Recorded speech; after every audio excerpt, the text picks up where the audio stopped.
先生、これがポーション。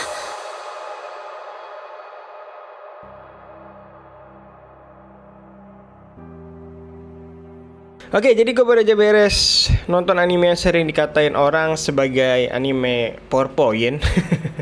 Padahal ya menurut gue ini masih mending sih daripada anime yang cuman modal gambar manga, terus dikasih suara, dikasih dubbing, kayak anime itulah ada.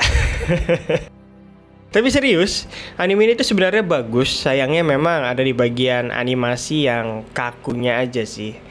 Tapi kualitas gambarnya sendiri nggak buruk-buruk banget menurut gua. Gua masih ngerasa nyaman pas nontonnya karena adegan close up atau kayak gambar stillnya itu benar-benar dibuat dengan niat. Ditambah lagi kerasa banget effort mereka pas masukin beberapa efek dari magicnya ya. Ya walau memang nggak mungkin lah ya kalau mau disandingin sama standar studio sekelas Madhouse gitu, kayaknya nggak mungkin sih.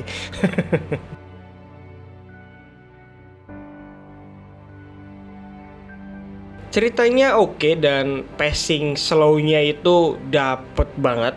Gua malah jadi penasaran sama world building dunianya karena baru di-spill sedikit banget di anime ini tuh. Bener-bener slow burn ceritanya gitu. Apalagi durasinya cuman sekitar 13 menit ya kan. Kalau dipotong opening sama lagu ending, paling animenya cuman 10 menitan gitu.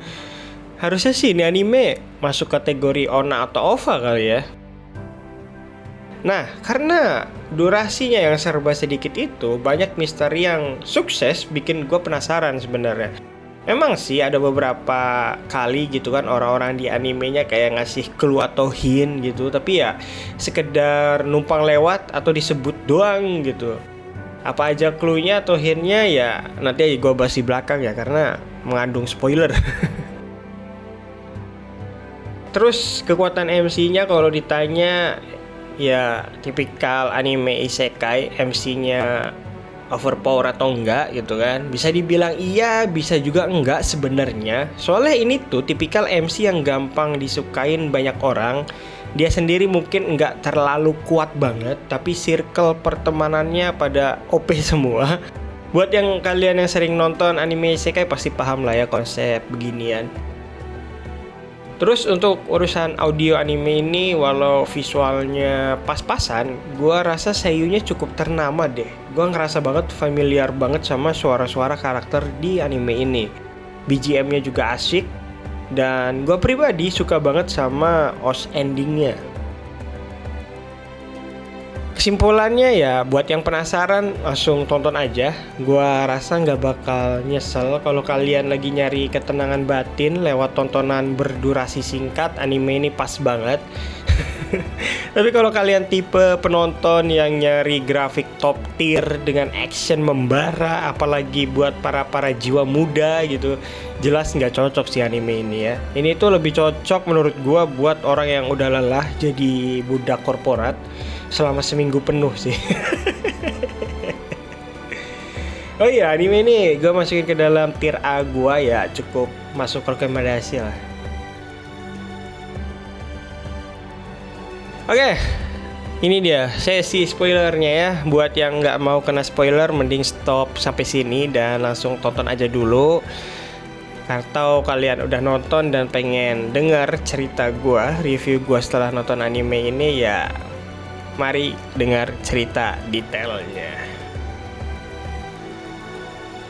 Sebenarnya ya anime ini yang tadi gue spotlight itu ada beberapa hal misteri yang menurut gue menarik banget. Pertama, misteri Kaede ke isekai gitu kan. Kenapa Kaede ini bisa masuk ke isekai ini pun masih menjadi misteri.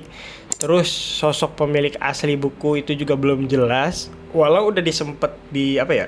Di-spill ya kalau dulu tuh ada orang yang bernama Barrow. ただいまこの状況についていけず絶賛混乱中です。して生きてください。売れます。頑張ってください。バローより。Dan ternyata ini temennya kakaknya si pedagang.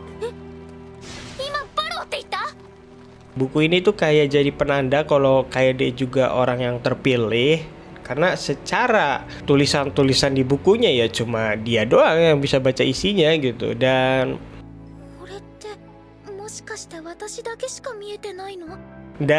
sosok Rey ya, ini paling menarik sih di sini adalah sosok Rey menurut gue ya. Entah kenapa gue itu masih merasa sas aja sih atau curiga banget sama dia. Dia tuh kelihatan kayak terobsesi banget sama Kaede, tapi arahnya itu masih abu-abu gitu. そうね。楓ちゃんが可愛いからかしら。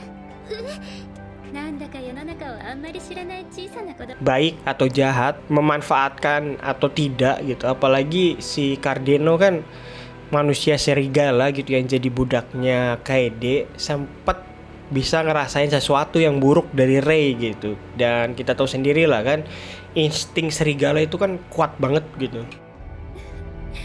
奴隷とうまくやれてるみたいで安心したわ。あれ？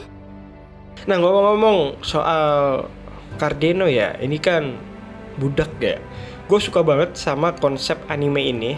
Orang dari dunia modern itu harusnya memang canggung dan gak semudah itu nerima apa itu sosok budak gitu. 奴隷って売られたりとかのあの奴隷ですか？ Karena di banyak anime isekai lain, MC baru masuk aja tiba-tiba santai banget beli budak gitu. Padahal di dunia asal kan nggak ada gitu, sistem perbudakan udah nggak ada gitu. Nah, gue suka banget anime ini masih pakai logika yang lurus. Jadi sistem budak itu masih jadi hal yang canggung banget buat si MC gitu. Dan pada akhirnya episode terakhir Kaede kan ketemu sama Goto tuh, yang ternyata adalah arwah dari dunia lain juga gitu. Ini nambah deretan misteri yang bikin otak gua mikir. Walau animenya begini, ceritanya bikin penasaran sampai gua kepikiran apa gua lanjut baca light novelnya aja kali ya. Karena Goto dan Kaede itu bisa jadi sosok mirip yang sama, apalagi di episode 12 ada sedikit spoiler atau clue dikit bahwa Goto dan Kaede itu memiliki jiwa yang tipis katanya kan. Yang artinya apakah mereka itu sudah meninggal di dunia aslinya gitu kan, itu masih menjadi misteri juga. お前からは魔力も嫌な気も感じない。あまり生きているような感覚がせんのだ。え？それって私死にかけが何かってことですか？それは知らん。 Dan di episode 12 kita juga ketemu sama Rati. Gue jadi penasaran apa peran para peri ini buat Kaede ke depannya, karena baru 2 nih, kemungkinan tuh bakal banyak. Selain itu, Kaede baru aja nge-explore hutan-hutan yang cuma di dekat kotanya. Feeling gue dunianya ini masih luas banget. Dan karena kemampuan Kaede yang nggak cuma bikin potion, gue penasaran gimana jadinya nanti pas dia kayak ngeracik senjata atau bikin racun. Itu semua kan ada di buku dia, update gitu. 武器や防具が増えてない。その代わりに新しい項目。 Ya semoga ada season 2 nya sih. Tanggung banget ini, penasaran banget gue. Tapi gue malas baca light novelnya sih. Oke, jadi segitu aja cerita mengenai anime ini. Tetap menarik buat diikutin walau experience nontonnya berasa kayak lagi nonton apa ya, cutscene Genshin atau HSR yang karakternya itu gerak-gerak dikit doang gitu. Oke, terima kasih buat yang mau dengerin cerita gue sampai detik ini. Sampai jumpa di cerita-cerita selanjutnya dan bye-bye.